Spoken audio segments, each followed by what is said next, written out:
I'm afraid I catch the cold and I'm actually blaming you.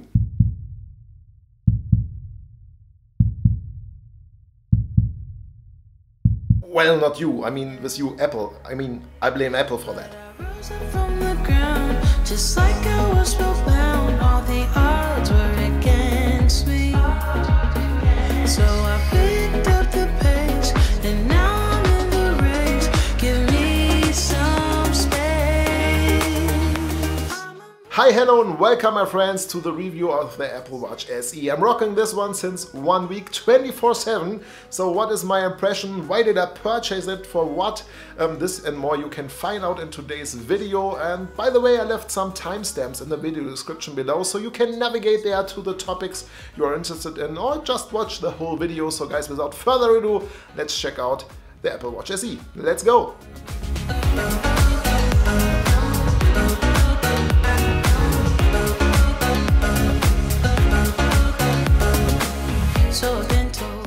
Alright my friends, let's discuss the technical data and specifications of the Apple Watch SE. Of course I do have here the 44mm variation, which means the height is 44mm with 38mm. The depth or the height of the watch here 10.4. This is more or less dress watch area, so to say. And due to the red ring on the digital crown, you can tell that this is the LTE version, so this one does have an eSIM card inside, so you don't need a small micro SIM card. You can just purchase at your provider an eSIM. Very easy to install, so no trouble at all. I could do this directly online with my provider. On-off button, the of course electrical crown, and in the middle you can see the microphone. On the other side of the watch you can see the speakers. So of course with the speakers on that side, the microphone on the other side, you avoid that the person who's calling you or you are calling is hearing himself, which is very nice to have. From the back side you can see ceramic and glass, which is also very nice. Feels good on the wrist, I have to say. And yeah, sensor wise you do have of course here not all the bells and whistle. You can just check here your heart frequency. You do have the fall detection, but you don't have the blood oxygen sensor and also not the ECG version. The S5 sensor in this watch doesn't have the always on display function, but you do have 32 GB of storage, which is nice to have, especially if you would like to download a little bit more of music on your Apple Watch. And also you do have of course a magnetical compass, which is also part of the S5 chip. I think these are the major differences between the Apple Watch SE and also of the S4 or S5 or Series 4 and Series 5 of the Apple Watches. And I think the chip overall, it's very fluent, it's very good. No stuttering at all, so pretty good for the Apple Watch, I think. The guys who know my channel are also aware about that I'm more or less a fan of mechanical watches. So why the heck did I purchase a soulless smartwatch? Well, there's a reason, because there are occasions where you just don't want to bring a cell phone. This is why I went, by the way, for the LTE version, because if you, for example, would like to go for a run outside, I don't like to bring my cell phone. It's bulky, you put it in the pocket. Some of my running pants don't have pockets and it's inconvenient. And when you go for a run, I can track my run on the, on the Nike Air application. This is very nice. I can listen to music, I can listen to podcasts, I can call someone, or if I have an accident, break my legs, my arms. Well, with the arms could be depending how, well, enough of that. But if you have an accident or sort of an emergency, the watch detects when you fall. And if you are not able to make a call by yourself, an emergency call, it does it for you. This is something nice to have from my point of view. As well, you can check your heart rate and so on. And I do like that. Another thing, of course, is in the evening. To be honest, I also try to detox myself from the cell phone a little bit more. What I did do is I blocked my cell phone and also the Apple Watch at 10 o'clock. And I just have available Audible or my podcast app, and it helps me actually to calm down in the evening. You just can listen to a podcast. Shout out to Scottish Watches, by the way, or to an audiobook, which I do like. It helps me really to calm down and to go asleep. Because if I don't do this, if I'm on a smartphone, I actually hooked until 11:30, 12, 12:30, and if the alarm rings at 6:15 in the morning, well then you don't get the sort of rest which you would need for the daily work. So these are the occasions or the situations I really use this watch for. I'm going to use this watch for.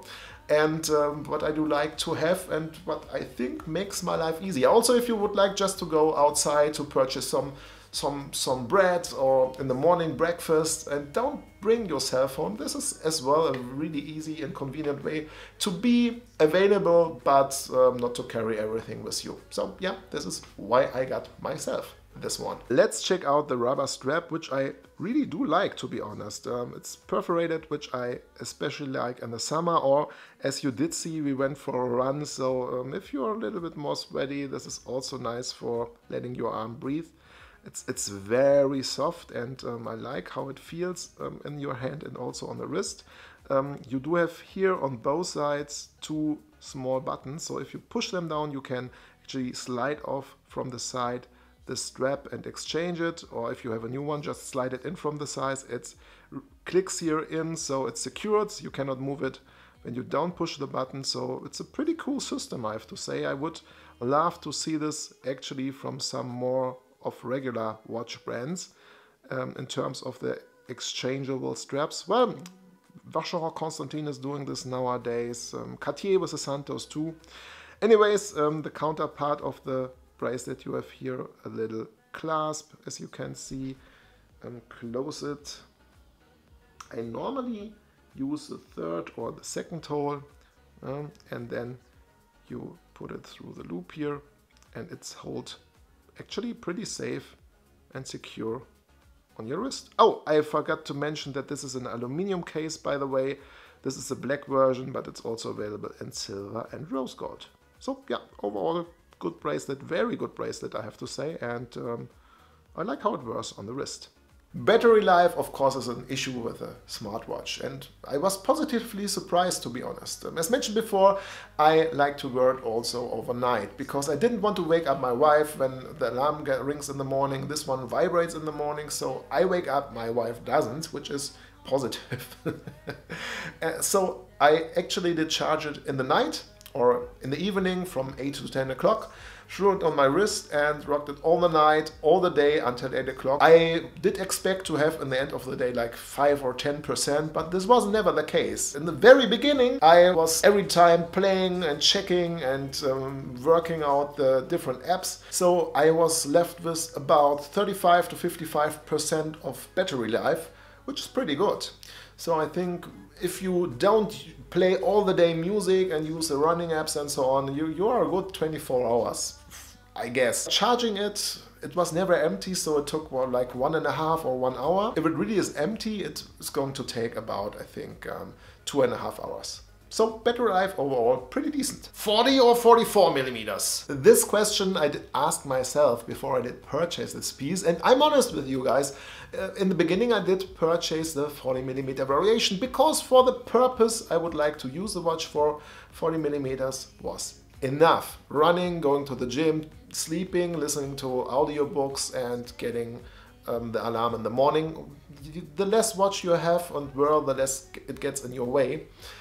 Anyways, I had to retour this piece because the bracelet didn't work. It didn't click in when I attached it to the watch. So with Apple, this is a shame. You have to send back the whole package. So this is why the video is in this weekend and not last weekend, because I have to wait for the replacement. And I directly ordered the 44 millimeter version.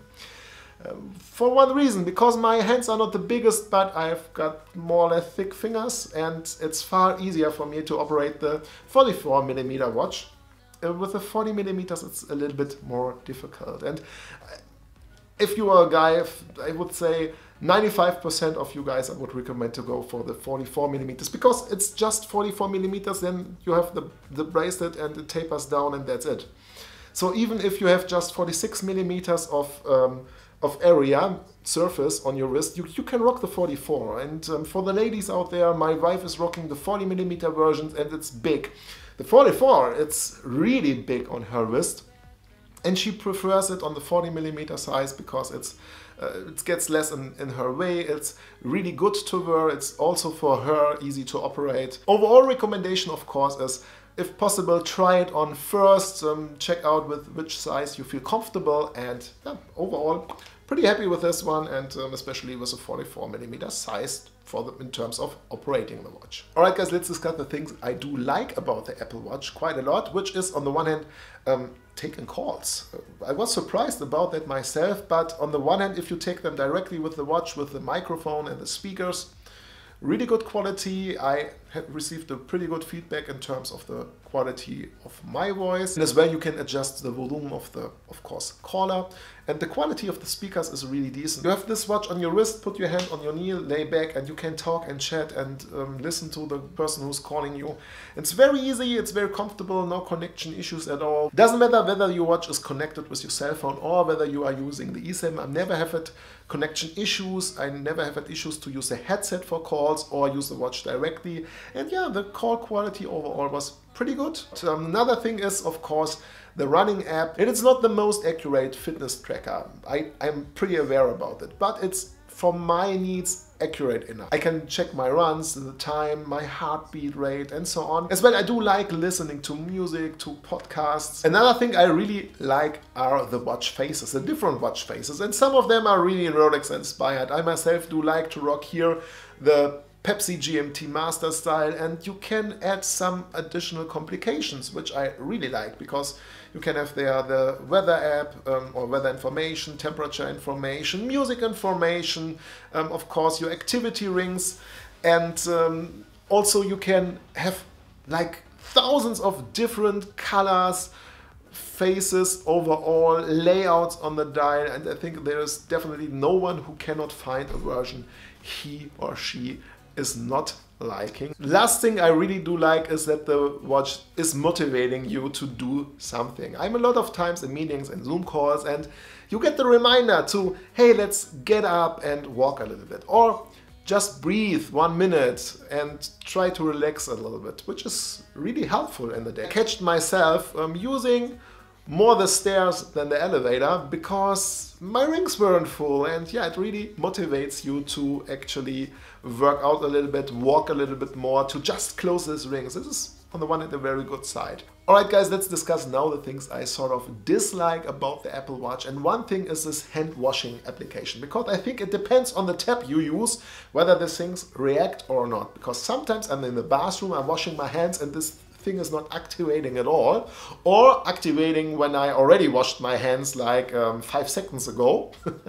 On the other hand, when I'm in the kitchen, it directly activates, and well, it's a nice idea, it's a nice reminder, especially in the times we are right now, and to really take care about washing your hands right. But if you're in a hurry and it doesn't count down and you have to go and it's vibrating like 5 seconds to go, it's not a biggie, but on the one hand, it bugs me that it doesn't work every time, and on the other hand, it's sometimes a little bit going on my nerves. Second thing I have an issue with is actually the podcast app. And maybe you can help me out there. Maybe I'm just too stupid, but it doesn't work as I expect. On the one hand, you get the information that the watch needs to be connected to the charger to be able to download podcasts. Then you have to pre-select, and then normally it downloads automatically the podcast episodes you have selected on your cell phone. But I did select it and it doesn't download it. It just is not working right, and hoping for your help, guys, but I tried a lot. The music app never have had an issue. Podcast app, not the nicest thing. Overall, not too many things to complain about. Oh, one thing, also this activity app, you could see also as a negative, because yes, it motivates you to do something, and it did motivate me to go out because I felt lazy to run outside with 8 degrees in the morning, and this is the reason why I blame Apple for being sick right now, or at least feeling like I catch the flu.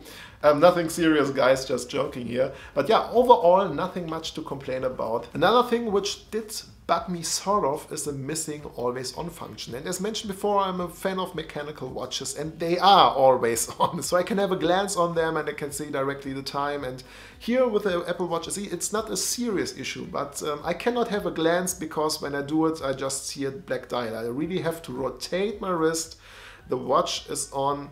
I can read the time, but I was surprised about that, but it's something I'm used to and I cannot do with the Apple Watch SE. And if this would be like my daily driver, my one and only watch, I think I myself would check then out for a variation which does sport this, because it sometimes really can be handy. But it's also personal preference, and not everyone is feeling annoyed about this. And if you don't wear a watch on a regular basis, that might not bug you at all. Alright my friends, that is my final conclusion about the Apple Watch after 1 week, 24/7 on my wrist. Well, I was positively surprised. I do like the experience. I'm going to use it in the future also for the regular occasions I described in this video. And yeah, it's really come in handy if you don't have to bring your cell phone everywhere, especially when you go for a walk, for running or whatsoever.